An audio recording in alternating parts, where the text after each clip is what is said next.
Back in September, I told you that the gigantic pharmacy chain, CVS, stopped selling cigarettes and other tobacco products. And it made perfect sense, right? I mean, they're growing their presence in the health world. You can get your flu shot at CVS. They're growing the number of health-related services that are available. It would be logical from a PR perspective to not sell cigarettes and try to be a healthcare provider. That logic seems sort of lost on Nestle. Last time we talked about Nestle, they were trying to buy Oregon's public water supply and monetize it. Now you will be able to get both the cause of and solution to, or at least treatment for diabetes from Nestle. Nestle is the largest food company in the world. They produce a ton of junk food. Nestle is basically built on sugar. They were one of the first condensed milk suppliers. They have chocolate milk, frozen ice cream. They own the company that makes Laffy Taffy. The list is endless, Louis. There's no shortage of sugar products that you can get from Nestle. And the drinks, too. I mean, forget about the candy and the snacks. It's, an industry built on sugar. And we now know so much more about the problems with sugar. For a long time, the focus was salt, right? We now know more about salt. It's important not to go overboard with the salt, but we know that salt is not nearly as bad or not the sole cause of a variety of medical conditions and illnesses. This is really about sugar and Nestle. But as we've learned more about salt, we've also learned a lot more about refined sugars, and it appears those are very problematic. Now, to be clear, sugar and type 1 diabetes have no link at all, but research points to sugar being linked to type 2 diabetes, and Nestle now wants to create medicine based on ingredients derived from food. Here's a quote from a recent Bloomberg article about this. Nestle's goal is to redefine itself as a scientifically driven nutrition, health, and wellness company, the kind that can thrive in a world where regulators may look at Butterfingers not so differently from Benson and Hedges. If this vision is realized, a visit to the family doctor in a decade's time might end with a prescription for, say, a tasty Nestle shake for heart trouble, or a recommendation for an FDA-approved tea to strengthen aging joints. The company would expand from the vending machine and supermarket to the pharmacy, doctor's office, and hospital. At the same time, it would keep its core food and sweets business. In other words, Nestle would sell a problem with one hand and a remedy with the other.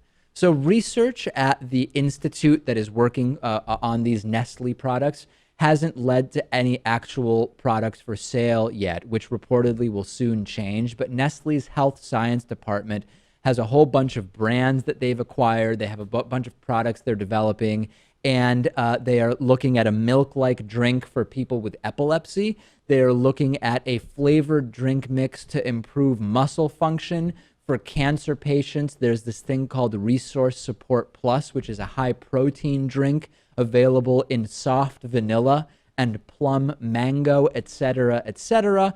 And they are looking at something for diabetes. So what do you think, Louis? I mean, is this something we should be concerned about? It's a sort of vertical integration, I guess.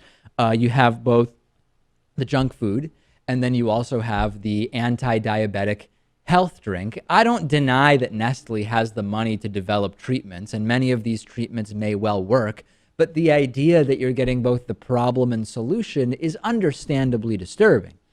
When you look at the company historically, you don't see a company with a conscience, and that's why it's so hard to believe now that they are actually interested in people's health. And so is it just the bottom line? Do they just see this as a way to make more money, or have they turned a new leaf? It's kind of impossible to say right now. Well, supermarkets sell candy bars and toothpaste. Nobody is saying supermarkets are bad because they sell you the candy that will rot your teeth and also the toothpaste to prevent the teeth from rotting. We don't say the supermarkets are evil. Well, some people do, but not necessarily for that particular reason.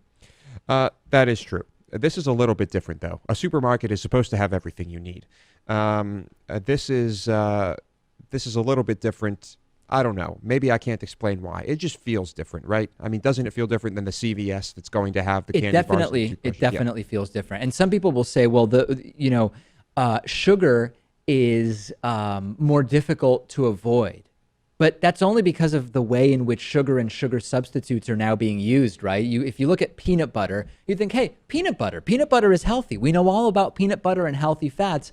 If you pick up, I don't remember what, I don't even want to say what brand, but it was one of the big brands, you know. I picked up the peanut butter, and just out of curiosity, I looked at the ingredients. And yes, you had peanuts, but you also had sugar, you had corn syrup, some of them have honey, et cetera, et cetera. It's basically a peanut-based candy that is being sold as peanut butter in many cases. I did then go and look at the peanut butter I have, Trader Joe's unsalted peanut butter. The only ingredient, ladies and gentlemen, unsalted peanuts, and I was thrilled to see that. Yeah, that's really the peanut butter you'd be buying for your child if you were a good mom. Right. Not like the commercial says. I will one day be a good mom. You might be, Dave. I think if this company actually had a conscience, what they would have done and what they would have started doing years ago was, okay, keep making the sugary drinks and the candy, but make people aware of how dangerous it can be, and just start trying to be more of a sustainable company, you know, ease off the plastics and this and that. It does seem a little nefarious what they're doing now. Have you seen, there's pasta sauces now. You think, oh, pasta sauce, that's great, right? I mean, it's basically tomatoes, oil, and spices. You pick it up, corn syrup, sugar in the tomato sauce. You pick up ketchup. If it's not organic ketchup, typically it's sweetened with high fructose corn syrup. That's true. Yeah. The best tomato sauces are just tomatoes and salt. That's it. Right. Those are the best. Well, you can put spices in there. Maybe put some basil. Yeah, you can do that. You know, personally, Garlic. I think you keep the sauce simple, and then you add that other stuff after to the dish or as a garnish or whatever. You add saffron to your sauces ever?